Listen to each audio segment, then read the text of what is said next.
साथियों नमस्कार।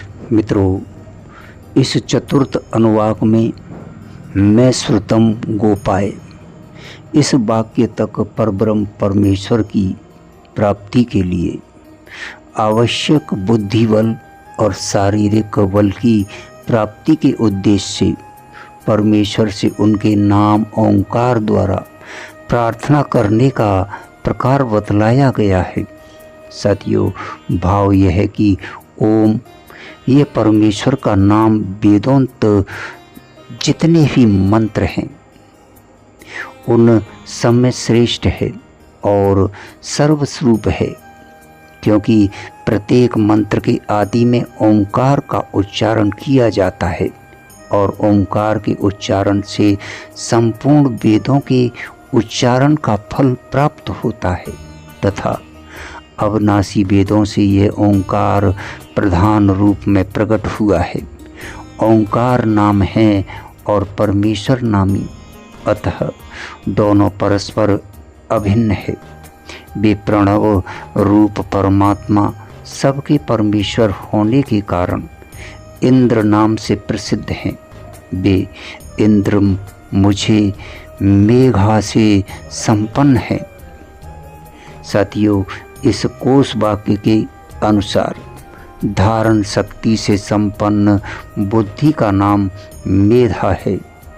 साथियों, तात्पर्य यह है कि परमात्मा मुझे पढ़ें और समझे हुए भावों को धारण करने की शक्ति से संपन्न करें। हे देव, मैं आपकी अहेतु की कृपा से आपके अमृतमय स्वरूप को अपने हृदय में धारण करने वाला बन जाऊं। मेरा शरीर रोग रहित रहे, जिससे आपकी उपासना में किसी प्रकार का विघ्न न पड़े। मेरी जिह्वा अतिशय मधुमती अर्थात मधुर स्वर से आपके अत्यंत मधुर नाम और गुणों का कीर्तन करके उनके मधुर रस का आस्वादन करने वाली बन जाए। मैं अपने दोनों कानों द्वारा कल्याणमय बहुत से शब्दों को सुनता रहूं, अर्थात मेरे कानों में आश्चर्य द्वारा वर्णन किए हुए रहस्य को पूर्णतया सुनने की शक्ति आ जाए और मुझे आपका कल्याणमय यश सुनने को मिलता रहे।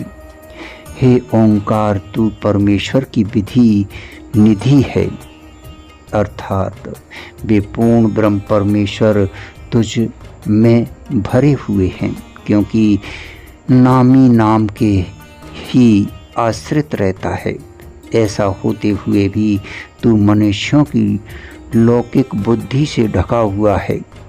लौकिक तर्क से अनुसंधान करने वालों की बुद्धि में तेरा प्रभाव व्यक्त नहीं होता।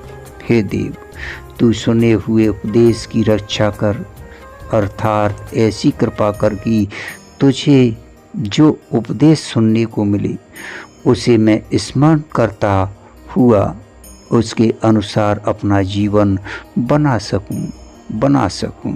धन्यवाद, शुक्रिया।